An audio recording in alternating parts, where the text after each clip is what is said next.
Deep in the heart of ancient Tamil Nadu, a legend was carved in stone.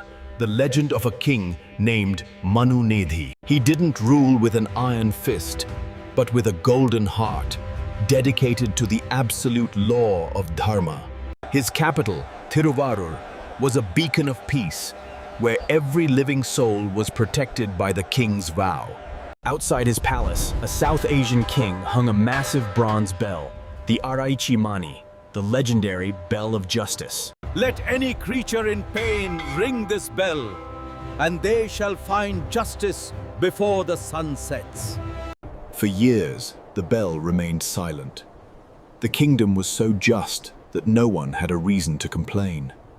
The king's only sorrow was his lack of an heir, until a son, Veedhividangan, was finally born to him.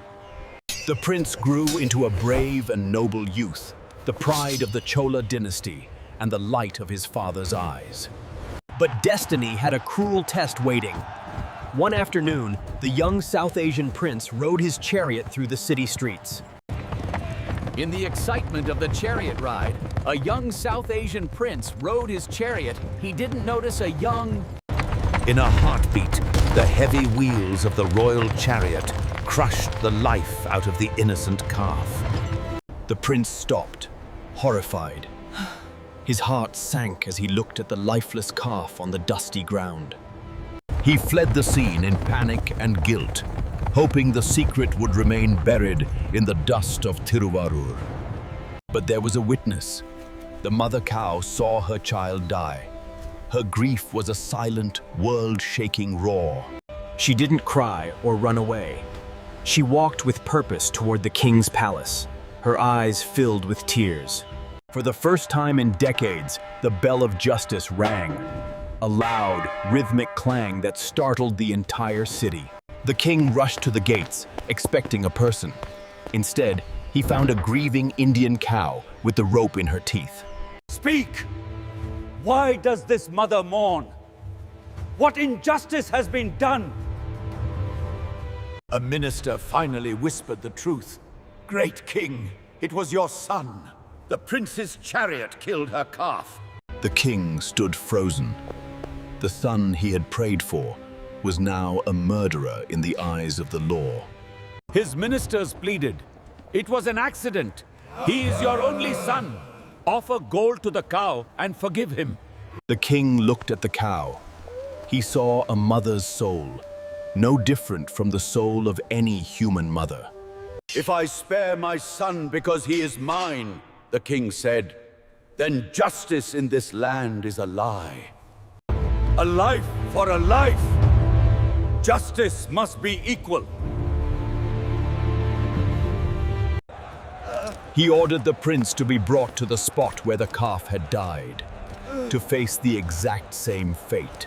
The people begged for mercy, but the king remained silent. He took the reins of the chariot himself.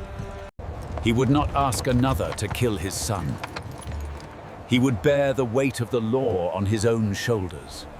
The prince was laid on the ground. The crowds hid their eyes, unable to watch the tragic sacrifice.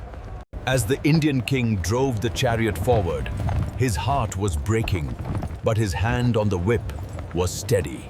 Just as the wheel reached the Indian prince, the air grew thick with incense, and the sky turned a brilliant gold. Lord Shiva appeared in all his glory, stopping the chariot with a single divine touch. Up! Your devotion to justice has moved the heavens themselves. With a wave of his hand, the dead calf stood up, frisking and jumping as if it had only been asleep. The prince too was restored, his guilt washed away by his father's unwavering commitment to truth. The cow licked her calf, the king embraced his son, and the city erupted in cheers of "Long live the king!" Manu Needhi Cholan proved that power is nothing without fairness, and mercy follows those who uphold the law. Manu Needhi Cholan proved that power is nothing without fairness, and mercy follows those who uphold the law. The king, who valued a cow's tears as much as a prince's life. A story for the ages. Like, share, and subscribe for more fun videos.